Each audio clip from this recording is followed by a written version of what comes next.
MMAnews.com. I'm here with Sarah Thomas, champion of Golden Gloves, although I don't think it's Golden Gloves anymore, Yeah, right? unfortunately, so I don't seem as cool.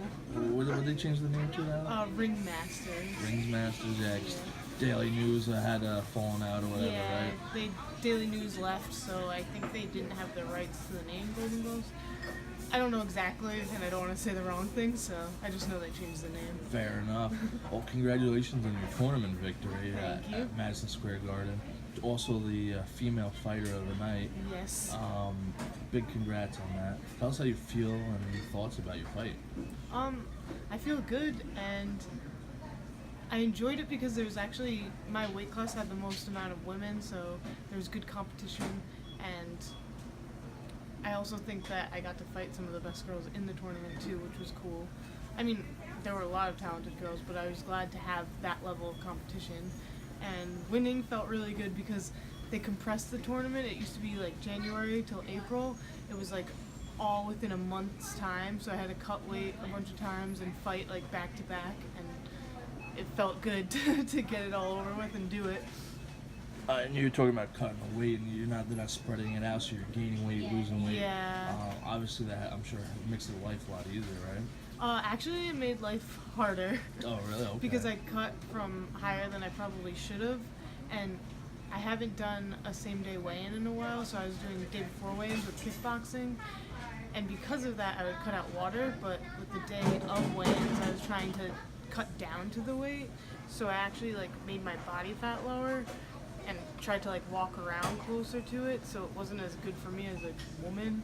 And then the next week I would balloon up 10 to 15 pounds again, and then a fight would come again and I'd have to cut all my fats and carbs again, so it was kind of like a yo-yo diet, and I don't really think I did it the best way I could have, but I didn't know when the fights were going to be because it was last minute when they decided it was going to start in March, so. And I know Nationals is coming up soon. Yeah. They're in Omaha, Nebraska. Yeah. Is there any thought possibly going to that? Tending? Yeah, I just have to get cleared by my doctor because I had a few situations go wrong with my weight cut, so I want to, but Okay. I know that there's also a qualifying tournament for the national tournament, not National Golden Gloves, in September, which would qualify you for the Nationals in December, and that actually is more important to me, so if I can't go to this, I won't be as bummed because I have that to look forward to. Awesome. And then during your fight, the main event, or not the main event, but your finals fight, Yeah. you're fighting another female who's kind of a little bit shorter than you, didn't have the reach. You kind of owned her throughout the fight. Walk us through that fight and how you felt throughout. I actually had sparred her before, about maybe 3 months prior to the tournament, and I knew that she was aggressive, but she kind of came in one direction, and I knew that I was taller, but I kind of thought that if I could just use my reach, I would win.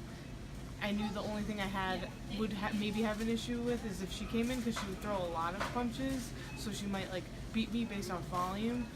But then I just worked my inside fighting too, so that even if it came inside, I would do my thing there. Awesome. And you made a switch in your gym as well. And how has that been tribute to your success of recent? Well, I needed to focus more on boxing since I was going to box, and being at an MMA gym obviously is really good for MMA, but since I wanted to box, I wanted to get in a boxing gym, so I worked only boxing because the boxing classes that were available at my other gym weren't every single day, and it would be good boxing for MMA. So it's helped me learn things that I never really knew existed in boxing because I've only done boxing specifically for MMA in the past. Awesome. And like I said, you won the tournament, best female fighter in the tournament award. What's next? What do you want to do? You mentioned the national tournament, but after that, what else is there for you? Where do you want to go? Want to go placing? I want to get ranked nationally. I would want to get on Team USA, not in the Olympics because I would never be able to make the Olympic weight, but I would want to represent Team USA at 141 if I could. That would be my goal. So I'm going to try to get rank number 1. And then if I do, or hopefully when I do, then I would probably go pro after that. Awesome. And we've talked about the rankings for pro MMA. Tell us a little bit of how the rankings for the boxing world goes. This is much different than the MMA Yeah, world. it's really well structured. Like, obviously the Olympic Games give you the most ranking points, then World Games, Pan American Games, like all those major tournaments give you a lot of ranking points if you win, and even like first, second, third, fourth, it goes on, and there's a certain amount of points that are distributed, and then there's like, you know, national tournaments. Everything has like a different amount of points So attributed within to it. each tournament, like depending on where you place, you get a certain value of points, and then Yeah. they add up throughout the tournaments. And the current year is you get full points, and I'm pretty sure the previous year you get half of those points for the like coming over. I don't know the word, rolling over, I guess. Alright. Yeah, so it also makes it so that if you were good in the past, you can't just like have a million fights in like 2009 and be this amateur forever and be ranked number 1. Like, you have to be currently active, and you can't also switch your points from weight class to weight class. So you have to like pick your weight class and do well in it. And then knowing that you've been like so involved in the boxing world, what would be one thing you would take from the boxing world and bring over to the MMA world to, I guess, help improve? Because as we know, MMA is so young. Yeah, I think the biggest difference is definitely in the amateurs, because the pros, you know, the UFC, they're getting strict on regulation. Like, a lot of the pro shows are getting really strict, like how pro boxing shows are, but the amateurs is so much different. Like, amateur boxing, I guess because it's an Olympic sport, it's very regulated, and there's like one sanctioning body, there's not a million different sanctioning bodies, and there's not a million different belts. It's not all over the place. I mean, it would be hard to do that to MMA because it's so young, but the regulation is just so much better, and I think it makes for an easier way to decide who's the best, or who's, like, the rankings just are so much easier to see. I don't know. I think, yeah, how it's organized. I know I was speaking with someone recently, and we were talking about just the rules, and you know how football, all the rules are unified throughout every state. Yeah. How, like, boxing obviously is unified throughout every state. How important it is, and how much easier does it make for you to know? And you're, I guess, bouncing around from state to state, Yeah. or promotion to promotion, that you know the rules of this thing. Yeah, and it also makes you feel safer when it's unified rules, because everyone's trained on those rules, and the refs and all the officials, like, within USA Boxing. I mean, everyone that I've come across is good at what they do, and I feel safe. Like, I'm never nervous. I never feel like I could get hurt, because I know that someone would jump in before something like that would ever happen. With amateur MMA, I feel like bad situations like that could happen more easily. I mean, it's definitely gotten a lot better, but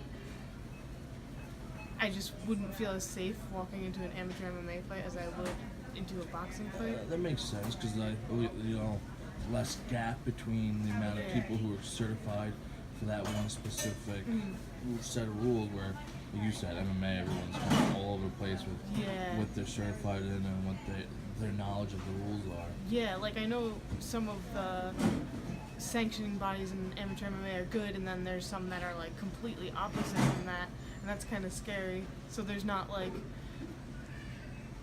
I don't know, a certain level that you have to be at, which would be nice if, like, if someone could just regulate all of it. But I don't know if MMA would ever be able to be an Olympic sport. So I know they are trying to push for it. I've heard a lot of rumors that they're trying. Yeah, it would be hard.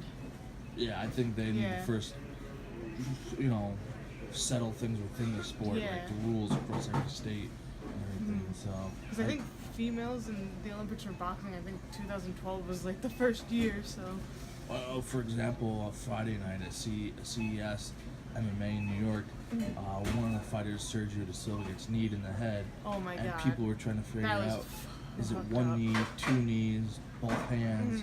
Or what do you need on the ground to be grounded? And it took a while for everyone to kind of realize you only need one knee, on the ground to Yeah. be considered a grounded Yeah, opponent. I thought that was true. I thought that it's a knee means you're grounded. I mean, it Mhm. should be. It's one knee or both hands palm to Yeah, the floor. I know they so. changed it because like people were putting the one hand down, but that's when they were standing. Like if someone's in a turtle position and you need them in the head, like you could kill someone. Yeah. And that's really messed up. And I know that guy was like talking shit about it after, and I think that he should probably be banned because that's not cool. Like that's like unsportsmanship. Yeah, it's a vicious. Yeah.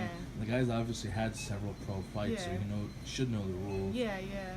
Apparently, like he's done that before too. Oh wow. Yeah, Okay. something similar, like elbows or something.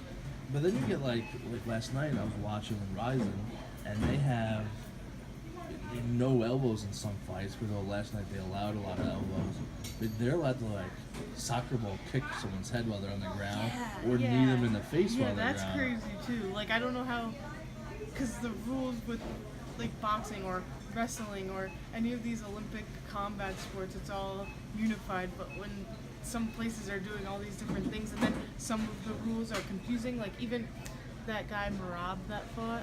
Oh yeah. That was the weirdest thing ever. Like he was being choked, but I believe he was conscious still. Like it looked like he was conscious, and I think he was making an effort to show them that he was. Mhm. And then the fight ends, and then they decide that he lost. But not only did they decide he lost, it was a TKO loss. I was like, what does And the that craziest mean? thing, it was decided by someone outside the ring. Yeah, that was It so was weird. by an official outside the ring Yeah. said he was unconscious, and then they ruled it TKO submission. Yeah, I which thought that was is the messed strangest up. Like, ruling, but it's Jersey, but right? then again, the rules like they don't like They don't they didn't clarify really it all. know. Yeah. Yeah. I don't know. I thought that was really weird. Like I thought that the ref stops the fight, and then at 5 minutes, can something stop at 5 minutes? I don't really know.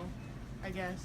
I know you can technically be TKO'd at 5 minutes if you don't answer the bell, or if after Oh, the round, okay, I like, didn't know or that return either. around between rounds. Mhm. You physically can't. Yeah, I know that You're too, not yeah. there. Yeah, but I never heard after the fight's over. Yeah. Like after the third round. Yeah, that's why I thought that was weird. The I best didn't part like is that. he tried to get up, and the doctors I know, and they him wouldn't up. let him up. So- I guess. But do you Yeah. think there's also a lack, and I think there is, a knowledge from the medical side of things of how these guys react to things, and how they respond to say, like submissions and being choked out. Yeah, and that stuff makes like sense. that. I'm sure like the doctors are very knowledgeable, but I think maybe since the sport's so new, we don't know how certain things affect someone. And then like I was talking to someone yesterday about like weight cutting and how you can get punched in the head and your brain's dehydrated and that causes like even more damage. So I feel like I don't know. I don't want this to be true, but maybe years from now we'll find out that some of these things had a big effect on people in a negative Yeah, way. and I agree. I most definitely, because you think about it. Fighters, you're talking about how you cut weight and you have Yeah. medical problems. So we have the greatest athletes in the world. They destroy their bodies, Yeah. up until the fight, and then we want the best performance possible. Yeah. Which doesn't make sense I think on it's- paper. Yeah. Like I know it's not allowed, but say they added IVs so you get hydrated, Yeah. and then now we're talking about fighters fighting on, best possible. Wouldn't we See, get the best possible fight out of them? The only thing I think with IVs is I get why they cut it, but I think there's like two ways of looking at it. Like they cut it so that people won't be influenced to cut a lot of weight, but then people are still cutting a lot of weight and then they're not rehydrating. So I don't really know. I think something like if they had a second weigh-in when they before they got in the ring or cage where they couldn't gain a certain amount of weight, but then that You could be a just stay problem with too it, because yeah. someone might just fight dehydrated. Yeah. I don't know how to stop Or it. maybe have like medical personnel with someone. Yeah. And they do the rehydrating, and then they like signed by the promotion. Yeah. In wrestling, can't you only cut a certain amount? Don't they And high school and college, Yeah.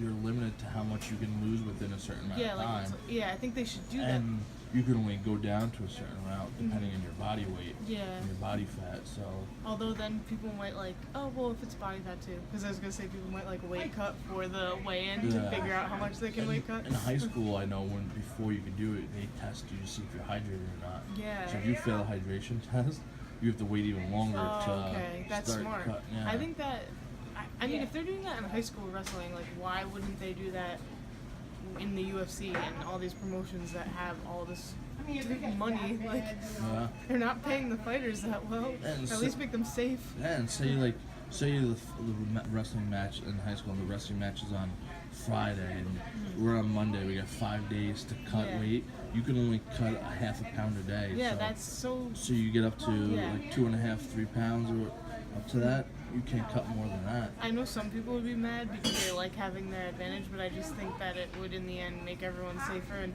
there's people who are dying from weight cutting, and I mean, I don't feel well from weight cutting right now. It's really hard on women. I mean, it's hard on men too, but like for a woman to have low body fat could Changes destroy your whole, you. Yeah. your whole biological system and everything. Yeah, much different than for men. Yeah. So, anyone you want to recognize or contribute to your recent success? Well, I'd like to thank my coaches, Herman Williams and Armando DeLeon, and then Dave Scooter Honig. He's at Competitive Edge in Port Washington. He trains like Danny Jacobs, Algieri, like all those good boxers. And then my coaches are at D-Line Boxing in Syosset, and they're awesome. So. Awesome. And then everyone who I've trained with, and I mean everyone from the past too, because it's all built me up to like where I am, but I still have a lot to learn. Awesome. Definitely. Well, I appreciate you taking the time to chat. Yes. Sweet. Cool.